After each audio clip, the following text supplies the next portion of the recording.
When a billionaire black woman faces outright prejudice from a flight crew who refuses to believe she owns a private jet, what follows is a tale of resilience and poetic justice. From humiliation to triumph, her actions will leave everyone astounded. This is the story of Samantha Johnson, a 34-year-old self-made billionaire, stood under the clear Miami sky. The morning sun gleamed off her sleek gold watch, a testament to the relentless effort that had driven her to the pinnacle of the Chedkin.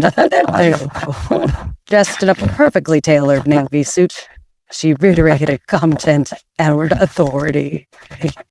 As she approached her private jet, she noticed a group of uniformed crew members standing nearby. Their hushed murmurs and occasional glances in her direction carried an unmistakable air of disdain.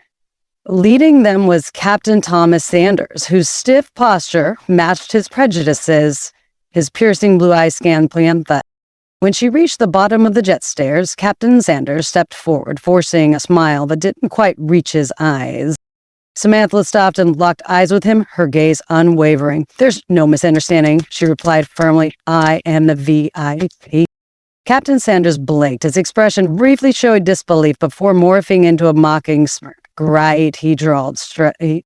Her trusted assistant, Marcus, visibly bristled, ready to step in. But Samantha stopped him with a subtle gesture. Without a word, she turned and walked toward the lounge, her mind racing.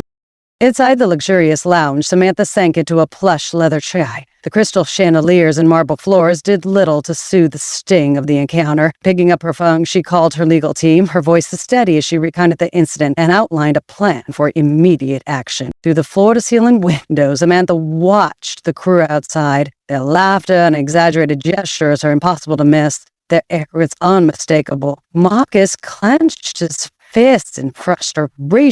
Bailey continued. An hour passed, each minute dragging. When the lounge doors finally swung open, Captain Thomas entered, his smug expression firmly in place. "Unfortunately, the jet's owner isn't needed right now," he announced, feigning regret. Samantha rose with grace, her every movement exuding control. "Good," she replied with icy calm. "Let's discuss this now." At the jet's entrance, Samantha pulled out her credentials and presented them with effortless authority. The crew froze, their confidence evaporating as they realized the truth. This luxurious Thomas stammered, his face draining of color. "This is your jet." "Indeed," Samantha replied sharply, her voice unwavering. "And as of now, you and your team are dismissed. Gather your belongings and leave immediately." The crew filed out, their earlier arrogance replaced by shame. Samantha stood at the top of the jet stairs, her gaze steady as she watched them walk away. Once they were out of sight, she allowed herself a brief smile, but she wasn't finished. Pulling out her phone, Samantha contacted her PR team. Within minutes, cameras were set up to capture the scene. The footage documented the crew's departure, and Samantha, standing tall at the top of the stairs, became a symbol of justice. The video went viral within hours, sparking conversations about systemic racism and discrimination. Hashtags like "No, her name is." The airline quickly issued a vague apology filled with, corporate jargon. But Samantha knew that wasn't enough.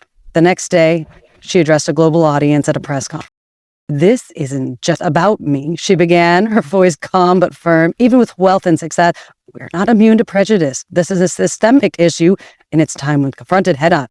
Her words struck a chord, igniting a wave of support. 2 weeks later, Samantha launched her initiative, Open Skies. Its mission was clear: to make the aviation industry more inclusive and equitable for everyone. The Open Skies program was designed to make the aviation industry more inclusive and equitable. It offered scholarships for aspiring pilots from underrepresented backgrounds, mandatory diversity training for staff, and mentorship opportunities to break down systemic barriers. The response was overwhelming. Letters flooded in from former crew members eager to join her movement, and Samantha welcomed them, knowing their insights could drive real, lasting change.